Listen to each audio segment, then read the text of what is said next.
আজকে বিকেলের নাস্তায় আমি আমার ছেলেকে বানিয়ে দিয়েছিলাম পেঁপের পাকোড়া। আমার ছেলে তো সবজি খেতে একদম পছন্দ করে না। আমিও কিন্তু নাছোড় বান্দা, তাকে যেভাবে হোক সবজি খাওয়ানোর চেষ্টা করি।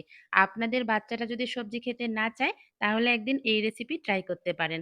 আশা করছি বাচ্চারা একদম চেটেপুটে খাবে। তো চলুন আর কথা না বলে ঝটপট দেখিয়ে দিই এই পেঁপের পাকোড়া আমি কিভাবে বানিয়েছি। একটা পেঁপে ভালো করে ধুয়ে পরিষ্কার করে নিয়েছি। পেঁপের সবুজ অংশটা ফেলে দিয়ে ৪টা ভাগে ভাগ করে নিয়েছি। এখন যেটা করব, একটা গ্রেটারের সাহায্যে পেঁপের টুকরাগুলোকে গ্রেট করে নিব।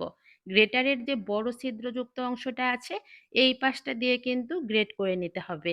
আপনারা চাইলে কিন্তু এই কাজটা বটি দিয়েও করতে পারেন, তবে খেয়াল রাখবেন পেঁপেটা যেন খুব ভালো করে কুচিয়ে নেওয়া হয়।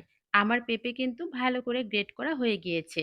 এখন এর মধ্যে দিয়ে দিচ্ছি একটা বড় সাইজের পেঁয়াজ কুচি, ২টা দিয়ে দিচ্ছি কাঁচামরিচ কুচি, সাথে দিয়ে দিচ্ছি স্বাদমতো লবণ।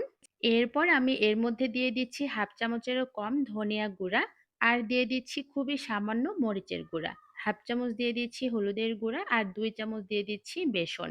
তবে হাতের কাছে বেসন না থাকলে চালের গুঁড়াটা ব্যবহার করতে পারবেন।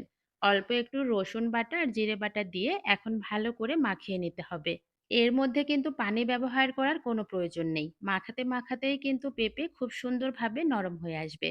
এখন এগুলো ভেজে নিতে হবে। চুলায় একটা ফ্রাই প্যান বসিয়ে দিয়েছি। এখন দিয়ে দিচ্ছি পরিমাণ মতো সয়াবিন তেল। তেলটা ভালো করে গরম হয়েছে কিনা একটু হাত দিয়ে চেক করে নিচ্ছি। একদম গরম তেলে কিন্তু পেঁপের পাকোড়াগুলো ছেড়ে দিতে হবে। আর এই সময় চুলার হিটটা মিডিয়ামে রাখবো, যাতে করে খুব তাড়াতাড়ি উপরে কালার চলে না আসে।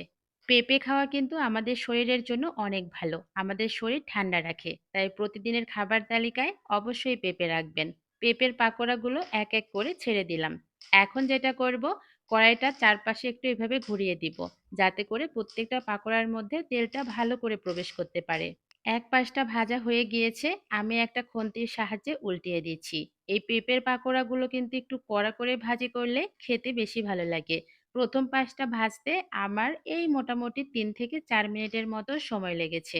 আমি অপর পাশটাও ভেজে এখন উঠিয়ে নিচ্ছি। প্রথমে যেগুলো ভালো করে কড়া করে ভাজা হয়ে গিয়েছে সেগুলো উঠিয়ে নিচ্ছি। আর বাকিগুলো আরেকটু ভেজে এরপরে আমি উঠিয়ে নিব।